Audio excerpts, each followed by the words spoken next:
আমি এখন আছি আমাদের আরেকজন স্টুডেন্ট, এখন অ্যালুমিনাই বলতে পারি, তার নাম অরিন্দম চ্যাটার্জি। তো অরিন্দম প্রথমে কংগ্রাচুলেশন। কেমন লাগছে এখন? এখন তো খুব ভালো লাগছে। এতদিন চাকরির চেষ্টা করছিলাম, অলরেডি অনেকটা বয়স হয়েও যাচ্ছিল। চাকরি পেয়ে যে প্রাপ্তিগুলো মানে এক্সপেকটেশন ছিল সেগুলো অনেকটাই ফুলফিল হয়েছে। আর যেগুলো বাকি আছে সেগুলো আশা করি আপকামিং কিছু ইয়ার্সের মধ্যে হয়ে যাবে। বেশ ভালোই লাগছে। তো অরিন্দম, আমি কিন্তু এখন কতগুলো কোশ্চেন করবো। আচ্ছা, প্রথম কোশ্চেন যদি আমি তোমাকে বলি যে এই যে জেটকিং এ তুমি ক্লাস করলে, টোটাল যে তোমার জেটকিং জার্নিটা, তোমার অভিজ্ঞতা কেমন ছিল? প্রথমত আমি যদি বলতে চাই, মানে আমি যখন জেটকিং এ জয়েন করি সেই সময় আমি নর্মাল কোনো একটা কম্পিউটারের মাইক্রোসফট এক্সেল ওয়ার্ড এগুলোই জানতাম, কিন্তু একটা কম্পিউটার খারাপ হয়ে গেলে কিভাবে ঠিক করবো নিজে ইমিডিয়েটলি জানতাম। তো সেক্ষেত্রে আমার কোনো না কোনো কারোর হেল্প নিতে হতো। কিন্তু জেটকিং এ যাওয়ার প্রথমে আমি যেটা বুঝতে পারি, একটা কম্পিউটারের আরো অনেক কিছু জানার মতো রয়েছে যেগুলো তো শিখতে পারি। তাছাড়া আমাদের কোর্সের মধ্যে ছিল হার্ডওয়্যার, নেটওয়ার্ক এবং ক্লাউড, AWS। তো এইগুলো তো যেভাবে শিখিয়েছে, তো সেটা মানে নিজেকে আরো প্রেজেন্টেবল মনে হয়েছে। মানে জেটকিং যাওয়ার 1 বছর আগে আমি যেখানে অনেকটা কোনো জায়গায় নার্ভাসনেস ফিল করতাম, সেটা এখন মনে হয় যে না, কনফিডেন্স আছে, একটু চেষ্টা করলে হয়ে যাবে।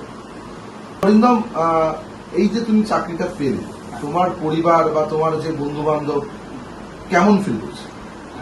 সত্যি বলতে যেটা আমি নিজে ফেস করেছি এবং পরিবারের অনেকে ফেস করেছে, আগে বিভিন্ন অনুষ্ঠানে যেতে আমি অনেক ক্ষেত্রে লজ্জা পেতাম, কারণ যে কোনো জায়গায় গেলে আমাকে জিজ্ঞেস করতো আর কতদিন পর চাকরি পাবে।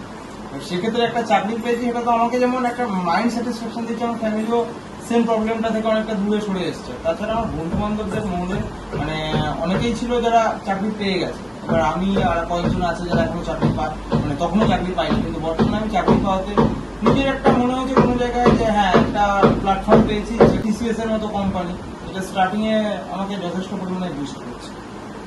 অরিন্দম, এই তো মানে তুমি যেটা বললে, তোমার লাইফ স্টোরিটা আমরা যারা শুনলাম, এরকম প্রচুর স্টুডেন্ট আছে যারা এখনো কিন্তু মানে দিশা খুঁজে পাচ্ছে না। মানে সেরকম স্টুডেন্টদের জন্য তুমি কি বার্তা দেবে?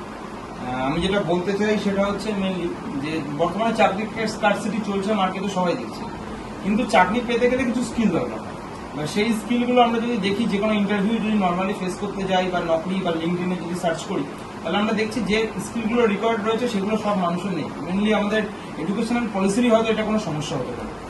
সেক্ষেত্রে জেটকিং এমন একটা সংস্থা যে হার্ডওয়্যার, নেটওয়ার্ক এবং বর্তমান রিলেটেড স্কিল যেগুলো রয়েছে, সার্ভার, AWS, এগুলোর উপরে তো কোর্স প্রোভাইড করে। এবং এই কোর্স প্রোভাইড করাতে কি হচ্ছে, স্টুডেন্টরা যখন যে কোনো ইন্টারভিউ ক্র্যাক করতে যাচ্ছে, তাদের ভেতরে একটা টেকনিক্যাল নলেজ আছে, অ্যাজ ওয়েল অ্যাজ তাদের মধ্যে একটা নন টেকনিক্যাল ক্যাপাবিলিটি তৈরি করে দেয়, যার জন্য যে কোনো ইন্টারভিউ তারা ইজিলি ক্র্যাক করে যেতে পারে। আমি যেমন এই 346 KK 346 ব্যাচে পড়তাম, তো সেক্ষেত্রে আমাদের রাজাবাবু স্যার তো সবই শিখিয়েছেন। আমি সেকেন্ড ইন্টারভিউতে TCS ক্র্যাক করে ফেলেছি। তো আমি বলবো যে বর্তমানে যারা জেনারেশন আছে, যারা চাকরির চেষ্টা করছে, তারা অন্তত একবার এই টেকনিক্যাল ফিল্ডে এরকম কিছু কোর্স করা উচিত জেটকিং এর মতো সংস্থা থেকে, যাতে তারা ইন ফিউচার যাতে কোনো জব পেতে তাদের কোনো অসুবিধা না হয়। আর এই সেক্টরটার ইন ফিউচার গ্রোথ আছে, তো গ্রোথ যখন আছে তখন তো অসুবিধা থাকার কোনো কথাই নেই। তো আমাদের তরফ থেকে তোমাকে অনেক অনেক অনেক শুভেচ্ছা, তুমি আরো এগিয়ে চলো। Thank you.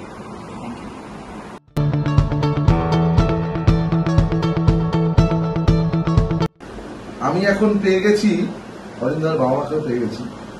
তো এই যে ছেলে চাকরি পেল TCS এর মতো একটি সংস্থায়, কেমন লাগছে? খুবই তো ভালো লাগছে। এতদিন বেকার ছিল, একটু সরকারের মুখ দেখেছে, খুবই আনন্দের বিষয়। এবং আমরা দুজনেই খুব খুশি যে আমার ছেলে একটু কিছু করছে, একদম বেকার আর নেই, বেকারত্ব মুছে গেছে। আমি একটু আঙ্কেলের কাছে জিজ্ঞেস করবো, ছেলের প্রথম চাকরি একটা ভালো কোম্পানিতে, কেমন লাগছে? খুবই ভালো। ভালোটা লাগছে যেই কারণে আমরাও ভালো পেয়েছি এবং আত্মীয় স্বজনকে যারাই জেনেছে তারাও ভালো সংবাদ, ভালোটাই বলেছে। এটা খুবই আনন্দের বিষয়। আর একটা প্রশ্ন আপনাদের কাছে আমি করছি। দেখুন, আমারও বাবা মা আছে, সবাই আমরা জানি যে বাবা মা অনেক কষ্ট করে লেখাপড়া শেখায়, অনেক স্ট্রাগল করতে হয়। তো সেরকমই যদি ওর জন্য যে স্ট্রাগলটা আপনারা করেছেন, একটু যদি আমাদের সাথে শেয়ার করেন। ছোট থেকে তো মানুষ করতে প্রচুর অসুবিধা আছে, এটা তো ঠিক। তারপরে যখন বড় হলো, যখন বেকার ছিল, একটু যখন বুঝতে শিখলো, তখন ও সব রিলেটিভরা জিজ্ঞাসা করতো কি করছিস, কি করছিস। ও বলতো যে আমি এখনো কিছু পাইনি। তা বলছে চেষ্টা কর। যখন 21 বছর পূর্ণ হয়ে গেল, সবাই ও জিজ্ঞাসা করতো, কিন্তু ও কোথাও আর আত্মীয় স্বজনের বাড়ি যেতে চাইতো না, যে আমি আর যাবো না, তোমাদের সাথে তোমরা যাও। কেননা আমাকে যেখানেই যাচ্ছি সেখানেই একই প্রশ্ন, অ্যান্সার দিতে পারছি না। আমার খুবই খারাপ লাগে এই জায়গাটা। তা আমি এখন যাব না, যতদিন না জব পাবো ততদিন পর্যন্ত আমি কোথাও যাব না।